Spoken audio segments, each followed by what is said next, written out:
Hi అండి, నేను మీ doctor Sharath, sports and musculoskeletal physiotherapist. ఇవాళ చాలా మంది మడ పట్టేసింది, నడుముతి పట్టేసింది అని డాక్టర్ దగ్గర వెళ్తున్నారు కదా. అసలు పట్టేయడం అంటే ఏంటి అని చెప్పకపోతున్నాను. మసిల్ పట్టేయడం అన్నది ఒక్క రోజులో జరుగుతున్న ప్రాబ్లం అన్నది కాదు. చాలా మంది అదే తప్పుగా అర్థం చేసుకుంటున్నారు. నైట్ నిద్రపోతారు, నిద్రలోనే పట్టేస్తుంది, లేకపోతే నిద్ర నుంచి లేచిన తర్వాత పట్టేస్తుంది, లేకపోతే బాత్రూంలో ఎక్కడైనా మనం కింద సడన్గా వంగుతున్నాం అనుకోండి, అప్పుడు పట్టేస్తుంది.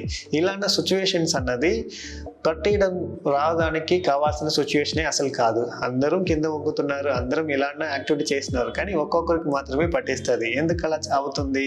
దానికి మెయిన్ రీజన్ మన మసిల్లో ఉన్న రియాక్షన్ టైం తక్కువ ఉండడమే. మన మసిల్స్ ఒక మోటార్ లాగా, మన మసిల్స్ కి కావాల్సిన కరెంట్ అనేది మన నర్వ్ నుంచి రావాలి కదా, బ్రెయిన్ నుంచి ఇచ్చి, అది వస్తున్న టైంలో బాగానే వస్తుంది, కానీ మసిల్స్ అనేది దాన్ని తీసుకొని ఫాస్ట్ గా ఎక్స్టెండ్ అవ్వాల్సింది, ఫాస్ట్ గా కంట్రాక్ట్ అవ్వాల్సింది. అది స్లోగా అవుతున్న వల్లనే ఈ ప్రాబ్లం జరుగుతుంది. అది ఎందుకు స్లోగా జరుగుతుంది? ఎందుకంటే మనం రెగ్యులర్ గా చేస్తున్న పనిలో ఎక్కువ రెపిటేషన్ చేసినప్పుడు ఆ మసిల్ అన్నది ఫెటిగ్ స్టేజ్కి వెళ్తుంది అన్నమాట. టైర్డ్ అయిపోతుంది. టైర్డ్ అయిన తర్వాత కూడా మనం యాక్టివిటీని మళ్ళా చేసి ఏమవుతుంది అంటే, మసిల్ కి బ్లడ్ సర్క్యులేషన్ అనేది ప్రాపర్ గా దొరకకుండా మసిల్ అన్నది కంప్లీట్ గా ఒక టైట్ స్టేజ్ కి వెళ్ళిపోతుంది.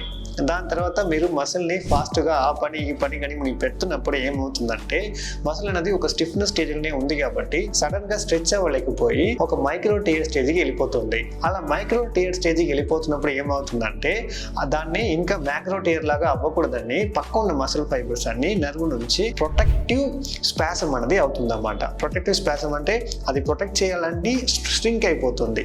దాని నుంచే మాకి ఈ మూమెంట్ రెస్ట్రిక్షన్ అవ్వడం కానీ, పెద్ద పెయిన్ రావడం కానీ అవుతుంది. సో పట్టేయడం అంటే దానికి వెనక ఉన్న మెకానిజంని మీరు అండర్స్టాండ్ చేసుకొని ట్రీట్మెంట్ చేస్తే దీన్ని మీరు మళ్ళీ రాకుండా కూడా లైఫ్లో ప్రివెంట్ చేయొచ్చు.